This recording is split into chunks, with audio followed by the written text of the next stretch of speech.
It's the early hours of May 20th, 1941, on the north coast of Crete. The men of New Zealand's 22nd Battalion peer nervously into the dawn haze around Maleme airfield. For days they've been told the Germans will come, by sea, by air, perhaps both. Along the Tavronitis River, platoons crouch in slit trenches near the bridge. On Hill 107, overlooking the airstrip, Bren gunners check their weapons one more time. Down on the field itself, C Company's defenders glance uneasily at the open ground they've been ordered to hold. Then the distant hum begins. At first a low vibration in the morning air, growing louder until the entire sky seems to tremble. Hundreds of Junkers, flanked by gliders, sweep into view. Parachutes blossom against the rising sun as German Fallschirmjäger begin their descent. Machine guns chatter, flak bursts fill the air, and the defenders brace for impact. The battle for Crete has arrived at Maleme, and the fate of the island will be decided here.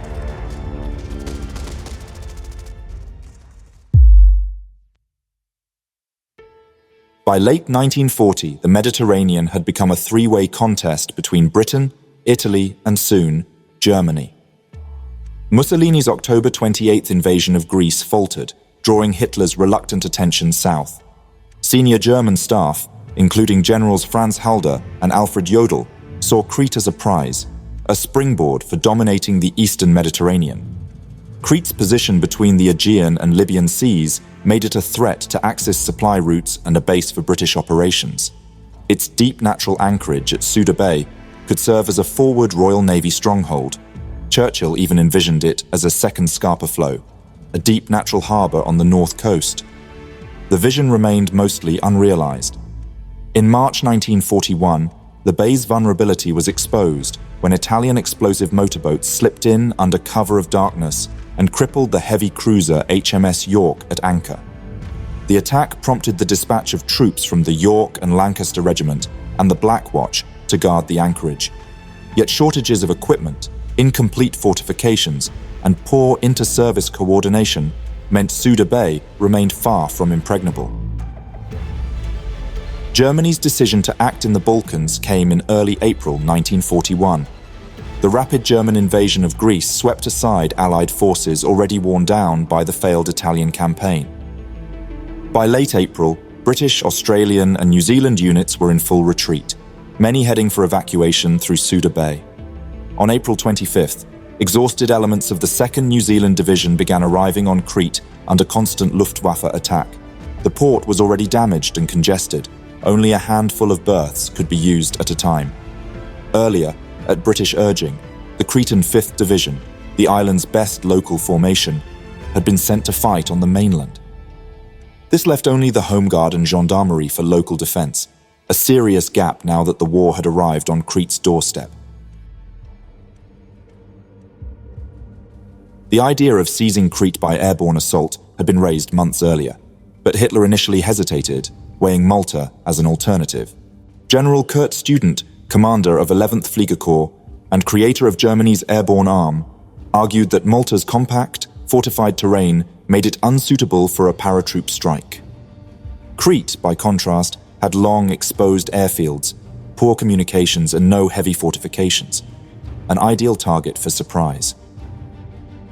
On April 25th, the same day New Zealand troops reached Suda Bay, Hitler signed Führer Directive No. 28, authorizing Operation Merkur. It would be the largest airborne assault ever attempted. Students' plan called for the capture of 3 northern airfields, Maleme in the west, Rethymno in the center, and Heraklion in the east. Once one was taken, waves of transport aircraft would fly in General Julius Ringel's 5th Mountain Division to consolidate the landing. At Hitler's insistence, a small seaborne element using commandeered Greek kikes would be included, though most planners considered it too risky under the Royal Navy's guns. German reconnaissance consistently misread the situation. Camouflage and dispersal concealed Allied positions from the air. Students' intelligence chief reported the island as lifeless, and estimates put Allied strength at only 5,000 British troops. In reality, there were more than 40,000 British, Australian, New Zealand, and Greek personnel.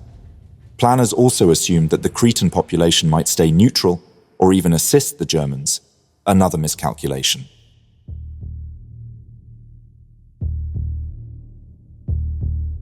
On April 29th, Major General Bernard Freyberg, commander of the New Zealand Division, took charge of Crete Force, an improvised mix of British, Dominion, and Greek troops.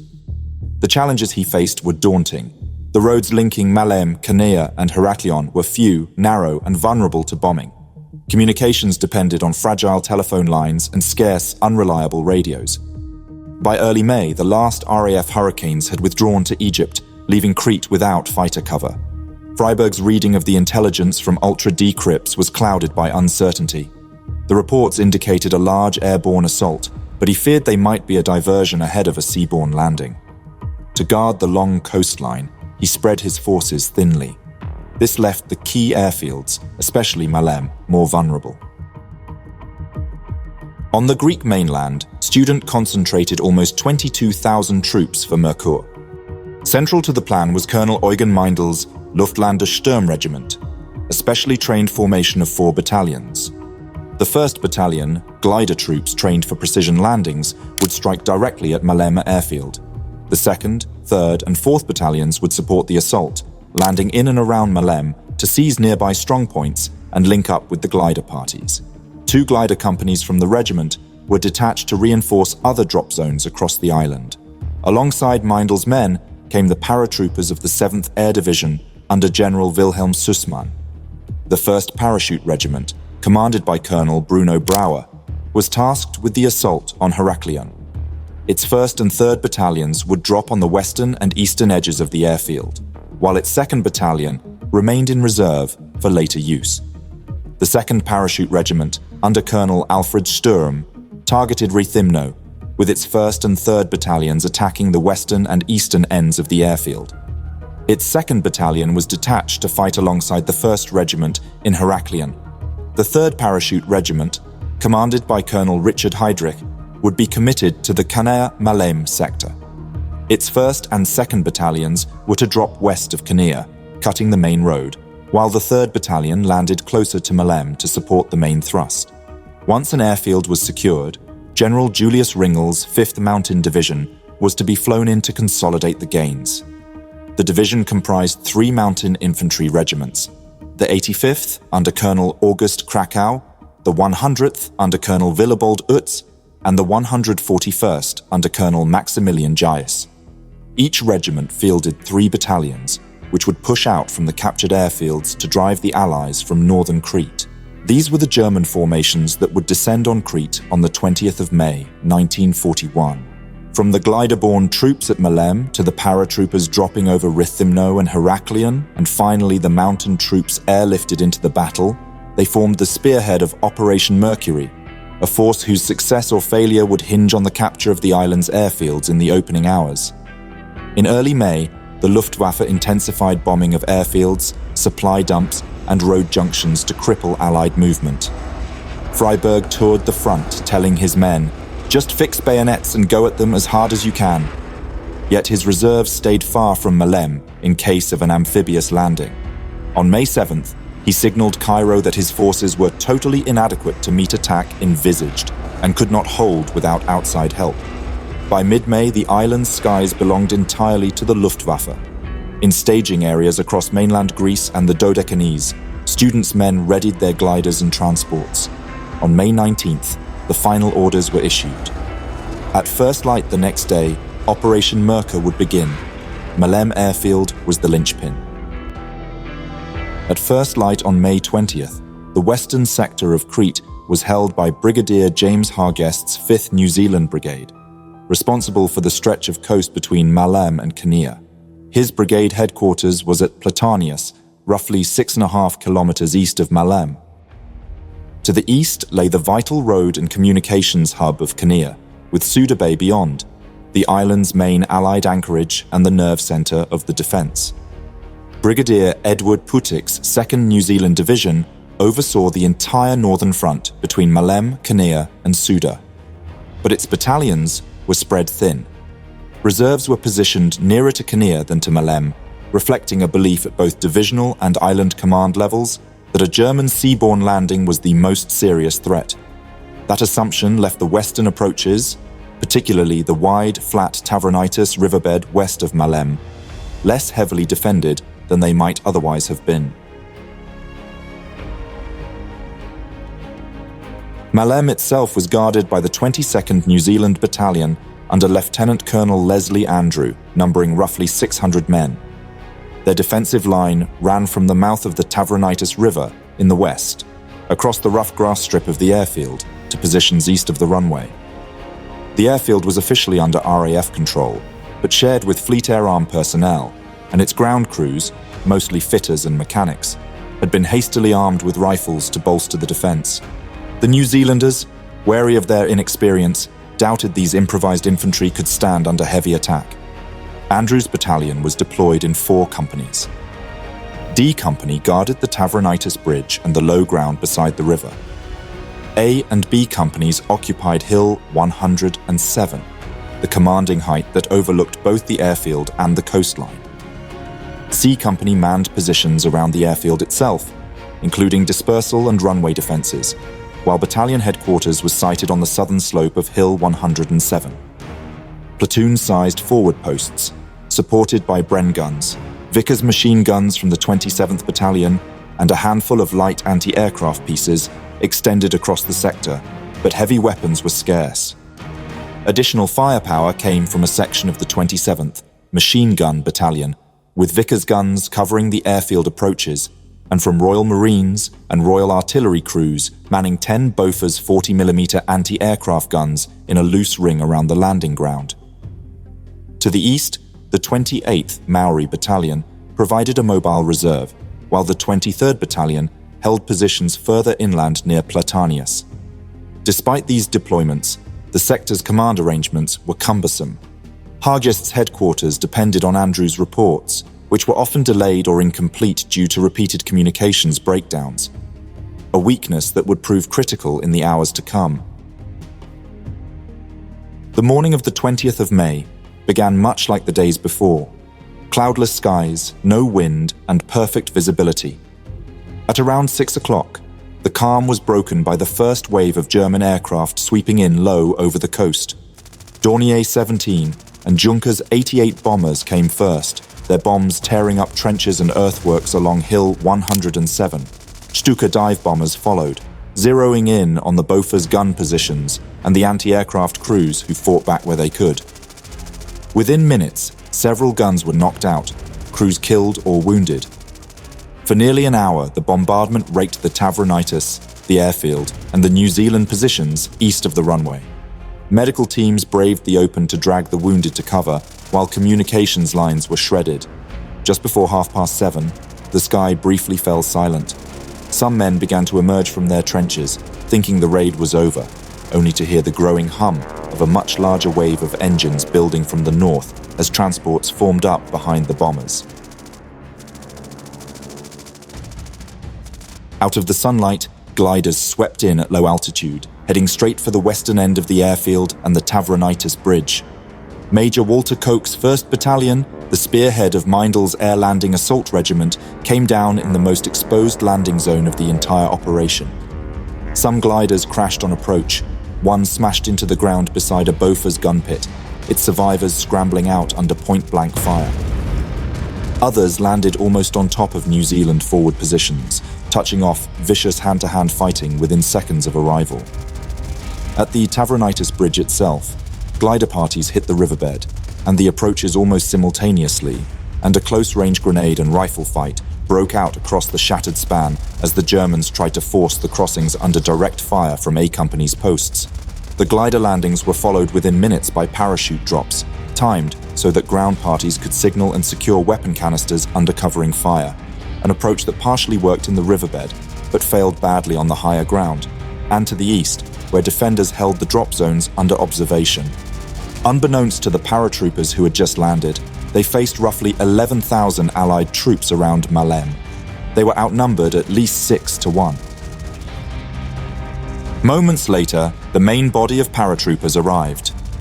Junkers 52 transports roared overhead in tight formations, dropping the remainder of Mindel's assault regiment. Major Edgar Stenzler's 2nd Battalion and Captain Walter Gericke's 4th Battalion fell west of the Tavronitis River, in rough, scrub-covered ground, rather than on the intended beaches.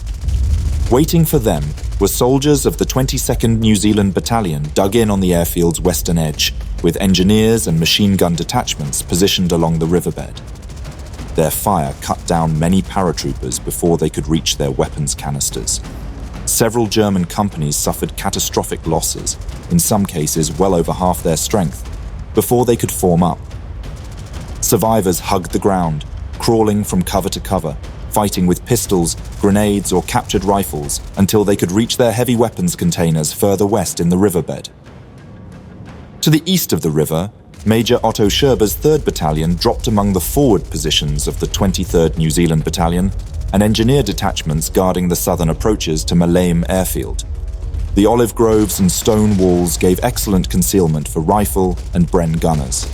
Many Fallschirmjäger were killed as they tried to assemble, and scattered sticks that drifted closer to the coast came under fire from Vickers teams, covering the airfield's eastern approaches. Their landing zones became lethal traps, breaking up any chance of rapid organization. While much of the drop went wrong for the Germans, the paratroopers in the Tavronitis riverbed now had a covered route towards Hill 107. General Major Meindl landed with Gericke's battalion, but was wounded twice in quick succession, once lightly, then more seriously by a chest wound. Major Koch was also severely wounded trying to rally his glider troops for an uphill push against the hill.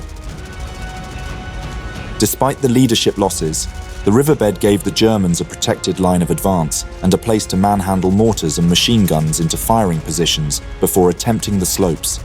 C Company of the 22nd Battalion clung to the crest of the hill, firing down into the riverbed and repelling repeated probes. The Germans brought up light mortars and machine guns from their canisters, using the riverbed's cover to inch closer. Several times, New Zealand sections pushed down the forward spurs in short counterattacks to clear the lower ground, only to be driven back by renewed mortar bursts and strafing runs. Communications with battalion headquarters broke down entirely. Andrew, at his command post, could get no word from C or D companies. Fearing they had been wiped out, he requested reinforcements from Brigadier Hargest, but the calls went unanswered. Meanwhile, Stenzler's 2nd Battalion attempted a wide flanking move to the rear of Hill 107. Burdened with heavy kit and short on water, they made slow progress, clashing with a New Zealand platoon on the rear slopes in a sharp, close-range fight that stalled the move for hours. Elements that tried to work around the northern edge went slow in terraces and scrub. Others were pinned by enfilade fire from hilltop posts that still held their ground.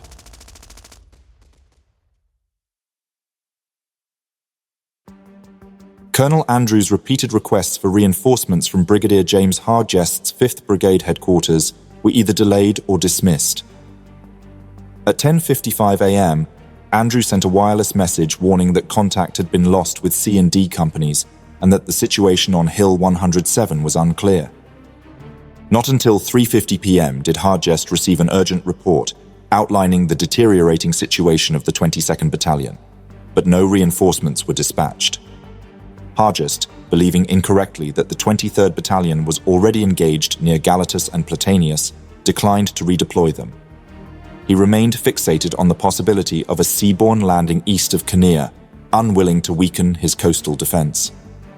The decision was made despite Andrews' messages becoming more urgent as the day wore on, including one in mid-afternoon stating his forward companies were likely lost and that the airfield could not be held without immediate support.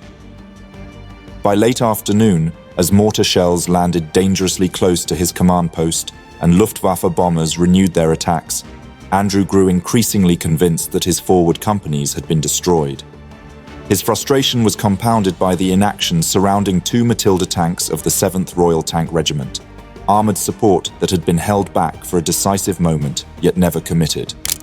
Their absence was keenly felt. On the narrow airfield perimeter, even a single tank could have helped break up the growing German foothold west of the runway. At approximately 5 p.m., still unable to reach his forward units, and with no clear understanding of the battlefield situation, Andrew ordered the withdrawal of his remaining forces from Hill 107 under the cover of nightfall. Once darkness fell, his headquarters and nearby elements quietly pulled back from Hill 107, linking up briefly with A Company of the 23rd Battalion before continuing further east. At the same time, B Company of the 28th Maori Battalion advanced towards Maleme in an attempt to reinforce the defenders, reaching within 200 yards of C Company's command post on the airfield. Mistaking German voices for proof that the position was lost, they too withdrew. The companies still holding Hill 107 through the night never realized that their battalion headquarters had gone and only abandoned their posts towards dawn. By the morning of the 21st of May, Hill 107 lay empty.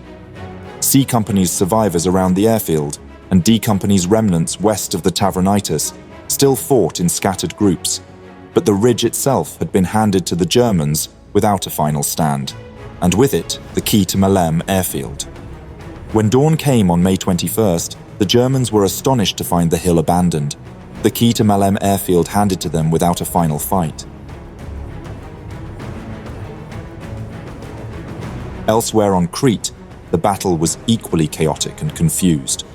To the east, German paratroopers had landed near Heraklion and Rethymno in fierce engagements against well-dug-in British and Commonwealth forces. At Heraklion, the 14th Infantry Brigade and Greek troops repelled the first waves of German attackers with devastating effectiveness, inflicting heavy casualties and capturing scores of disoriented Fallschirmjäger before they could locate their weapons canisters. At Rethymno, Australian and Greek defenders held firm around the airfield despite scattered landings and mounting pressure. Near Kania, glider and parachute drops west of Suda Bay were also met with stiff resistance, including counterattacks by local Greek forces fighting with captured rifles and bayonets in the vineyards and olive groves. But like at Maleme, command breakdowns, poor intelligence, and the sheer novelty of the airborne assault left Allied commanders across the island struggling to understand the full scale and intent of the German operation. No one yet fully grasped just how critical the events unfolding west of Hill 107 would prove to be. Thank you for watching this video. Please leave a like. It really helps out the channel.